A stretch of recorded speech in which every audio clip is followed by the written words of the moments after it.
Chapter 14. The Odd Sisters in the Dead Woods. Gothel had taken one of her books into the dense part of the woods near the city of the dead, just as she used to with her sisters in the days before she killed their mother. She wanted to be somewhere quiet, away from the main house and the sound of the renovations. Her sisters were napping, but she had made sure to leave them their favorite pastries and fruit to try to tempt them to eat if they woke before she got back to the house. She was lying on one of the empty graves, her back against a tombstone. The sun cast a pattern of light on the pages of her book through the dead weeping willow branches. She watched the patterns dance and change as the breeze swayed the branches, distracting her from her reading. She made it her custom to lie only on the graves of those who were at the house doing work. Now that she'd met many of her minions, it somehow felt disrespectful to disturb them while they were sleeping. She was reading a book written by her mother on various remedies and counter spells. She was desperately worried about her sister's health and hoped she could find something in one of the many books her mother had left behind. She had thought in the beginning they were just traumatized and exhausted by the entire ordeal with their mother, and to some extent she still thought that might be the case, but it had been several months and they weren't better. She had to admit there might be something terribly wrong with them, and she was determined to find out what it was. Gothel had always been quite a quick study, but she knew she would never have the knowledge of her ancestors, not after the confrontation she'd had with her mother. So she figured she'd better read as many of her mother's books as she could. She had been to the vault where her mother's blood was kept only to get the gold coins Jacob needed for supplies. Now, with everything going on with her sisters, she wondered if she should just share the blood with them to save their lives. But she couldn't help thinking about the things her mother had said about having to hide parts of herself from her sisters. If she gave them the blood, they would know her completely. Lately, her sisters were always sleeping, and Gothel was pretty much left to herself to do as she wished. She had to admit she enjoyed having that freedom. No, that doesn't mean you wish them dead, Gothel. She daily had to will herself from thinking like her mother. She loved her sisters more than anything. She was sitting in the woods, now poring over her mother's book, trying to find a cure for them, wasn't she? Though something told her the cure was likely in her mother's blood, but she couldn't shut out her mother's words warning her not to share it with her sisters, warning her they would not like her if they could read her thoughts. She remembered her mother's prediction that Gothel was meant to be alone. But how could that be? She would always have Jacob. She would always have the minions. And if she could help it, she would always have her sisters. Mother is the queen of lies. She and her sisters were meant to be together. Sisters. Together. Forever. That was their vow. If I have to share Mother's blood, then so be it. Gothel slammed down her book, frustrated she had wasted the day trying to find a cure when she knew full well she would have to use her mother's blood. She didn't know how she knew. She just knew. You know better. You know because your mother's blood flows through you like a current. Gothel looked up, startled. She quickly got to her feet and backed away from the three young women standing before her in the shadows of the dead weeping willows. They were wearing black dresses with elaborate brocade bodices stitched in silver. Their full skirts hit just below their knees and were trimmed with many layers of tiered lace, accenting their black and white striped stockings and shiny black pointed boots. Who in Hades are you, and how did you get into my woods? Asked Gothel sternly. I am Lucinda, and these are my sisters Ruby and Martha. I'm sorry we frightened you, one of them said with a sweet smile. Gothel took in the odd young women. They were about the same age as Gothel and her sisters, maybe a year or two older, surely not in their 20s yet. They were identical in every way, including the way they were dressed.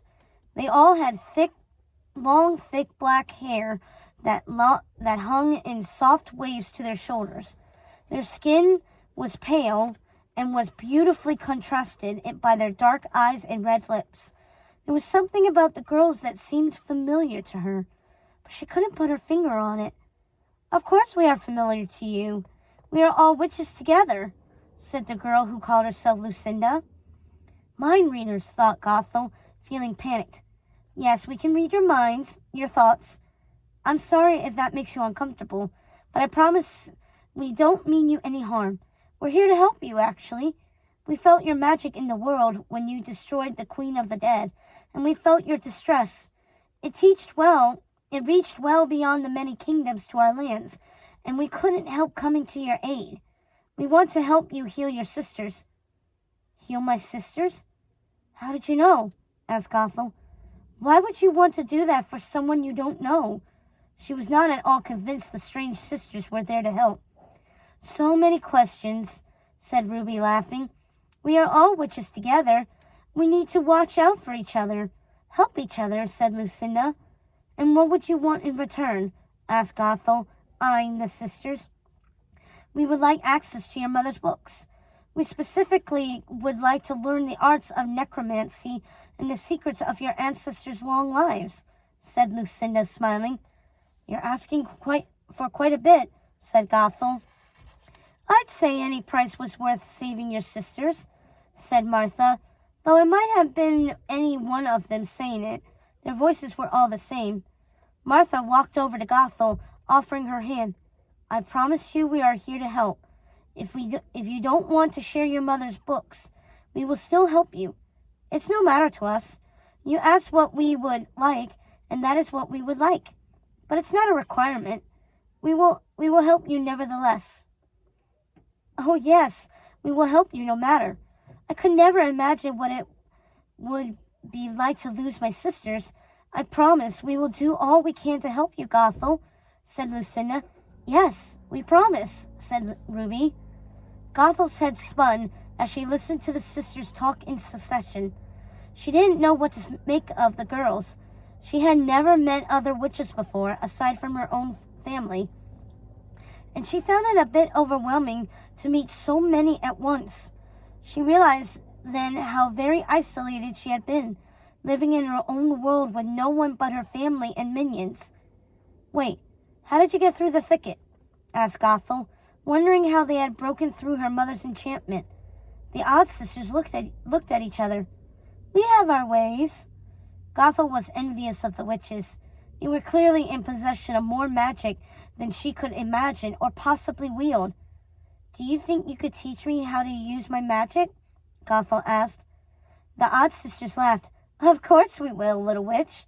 It would be our pleasure." That filled Gothel's heart with joy. She had finally found witches who could help her learn magic, witches who promised to help her heal her sisters. Gothel took Martha's hand and then took Lucinda's and Ruby's, grasping them together in hers. "Would you like to join us for the longest night and for the solstice? We are having a festival of lights." "The festival of lights in the dead woods? I don't think that has ever happened in anyone's lifetime. I wouldn't want to miss that," said Ruby. "Of course we will join you for the solstice. It would be our honor," said Lucinda. "Shall I show you to the house then? Sir Jacob will be there getting everything ready for this evening. I can show you to your guest room, where you can refresh yourselves before the festival." "Thank you," said the mysterious beauties with one voice, like a choir of sirens. "Ah, and I should mention something about Sir Jacob. Well, you see, we know all about Sir Jacob." "Don't worry," said Lucinda, interrupting Gothel. "How do you know about him?" asked Gothel. "We saw him in your mind when you mentioned his name. We saw the image you hold of him in your mind," said Martha, smiling. "I see. Of course we expected necromantic servants in the dead woods," Lucinda said. "Yes, of course she did." Gothel felt out of her depth with the witches. She was interested in seeing what Hazel made of them, whether she would be able to tell if they had good intentions. "Come this way," she said, as they walked the long path that led them to the new courtyard, which was now filled with beautiful statues surrounding a large fountain. In the center of the fountain was the massive statue of a striking Gorgon. She had a wide, evil grin with sharp teeth and wild, curly snakes for hair. Her large stone eyes somehow sparked with life. She looked pleased, the stone Gorgon, as if she had just turned the frolicking dancers that surrounded her into stone, and it seemed to Gothel that during the Gorgon's height of glee, she perhaps caught a glimpse of her own reflection in the water, turning herself into stone as well. Gothel wondered what her sisters made of the new fountain. She wondered if they found it beautiful, like she did. She talked with her sisters very little those days. She was so busy trying to make the house beautiful for them that she somehow managed to neglect them. And don't forget your magic. You've been studying your mother's magic, trying to find a cure to help them, said Lucinda, reading Gothel's mind. Yes, that's true. Gothel wasn't sure she liked having mind readers about. Now she understood why the thought of mind reading unnerved Primrose. We look forward to meeting your sisters, said Lucinda as they reached the vestibule, which was still under construction. Sir Jacob was there, directing the minions like a great general at war. Sir Jacob, I would like to introduce Lucinda, Ruby, and Martha. They will be our guests for the longest night in the solstice. Jacob stood for a moment, saying nothing. Gothel didn't know if it was from the shock of seeing strangers in the dead wood, or if it was something else. Whatever his reasons, he looked unsettled. Welcome, ladies. Please let Lady Gothel know if there is anything I could do to make your stay more comfortable, he said, eyeing the sisters, his face strained, but not from the twisted smile Gothel had grown so fond of. Thank you, Sir Jacob, said the girls in unison. It was almost like a song the way they said it. Gothel wondered if this was the way she and her sisters would be if they were identical, and if her mother would have been happier if these had been her daughters rather than Gothel and her sisters. Would she have tried to kill them if they had been identical, like these girls? Her mother's voice echoed in her mind. Indistinguishable with daughters are a blessing from the gods. Had her mother ever said anything kind to them? Gothel couldn't recall any encouragement from her mother, not until the days preceding her death. But now she was almost sure everything her mother had said in those days was a lie. She felt foolish for believing that her mother would be anything but traitorous.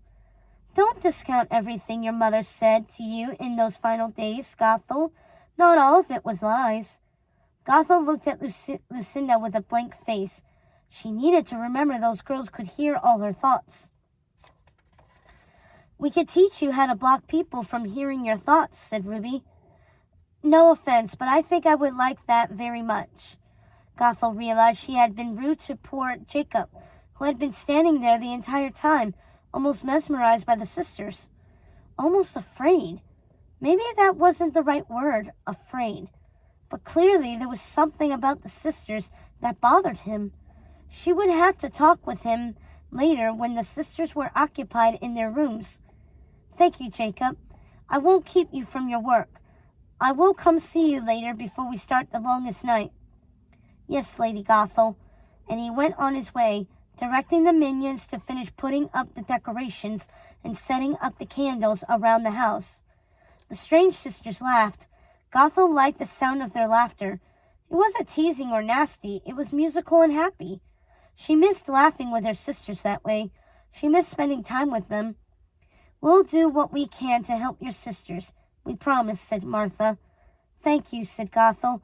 Let me show you to your rooms. We prefer to stay in the same room if it's all the same, said Lucinda. Yes, of course. We'll put you in the dragon room then. It has the largest bed. That is, if you don't mind sharing, Gothel said, directing them up the stairs. We don't mind, said the smiling sisters, looking around the mansion, their little boots clicking on the stone floors. Click, click, click. The sound was starting to annoy Gothel, making her head slightly spin. She laughed to herself. At least I will always know when they're coming. The sisters joined in Gothel's laughter. Gothel didn't bother responding. She pretended they didn't hear her thoughts, as they made their way up the stairs and past the skeleton's creatures that were placing candles on every surface. There were candles everywhere on every available space. "Your room is this way," said Gothel, pointing to a large stone archway. The dragon room was in the oldest part of the house, and it was one of their grandest rooms.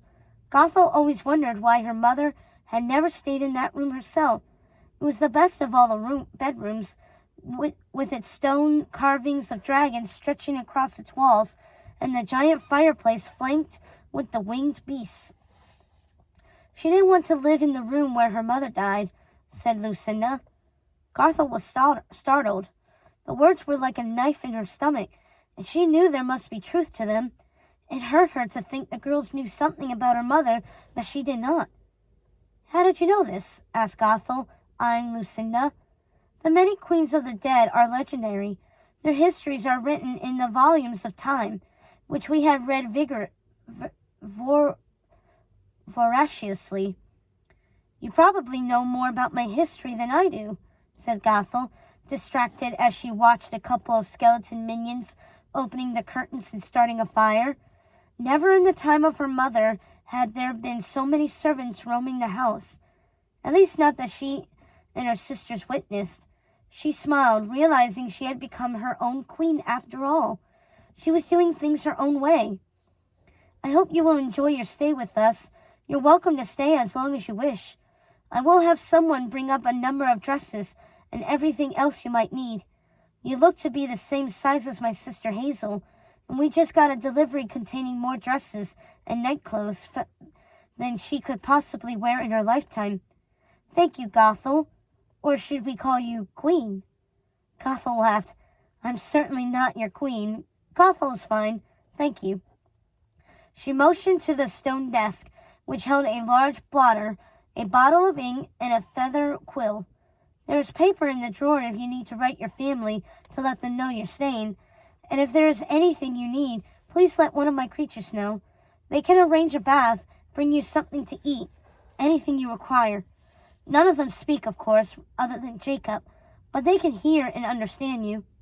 "Thank you, Gothel," said the sisters, seemingly awestruck as they looked around the room.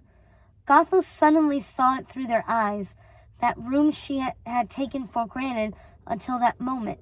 Its massive feather bed nestled on the large carved stone bed frame with its 4 posts, the tops of which were fashioned in the shapes of dragon heads. The red canopy and bed drapes were new additions to the room since her mother's passing, as were the crimson tapestries and rugs. It was a striking room, and she wondered why she hadn't taken it for herself. "Well, you should. After we leave, of course," said Martha, laughing. "Oh, yes, before I forget," said Gothel. "Someone will come get you before nightfall and bring you to the morning room for the celebration. Jacob will ring the dressing bell 2 hours before the festivities. In the meantime, please be sure to ring the bell if you need anything at all. Now, if you will excuse me, I would like to go check in on my sisters." "Of course," said the witches. Gothel left the room, closing the door behind her. She could hear the witches laughing as she walked down the hall toward her sisters' rooms. What peculiar, odd sisters.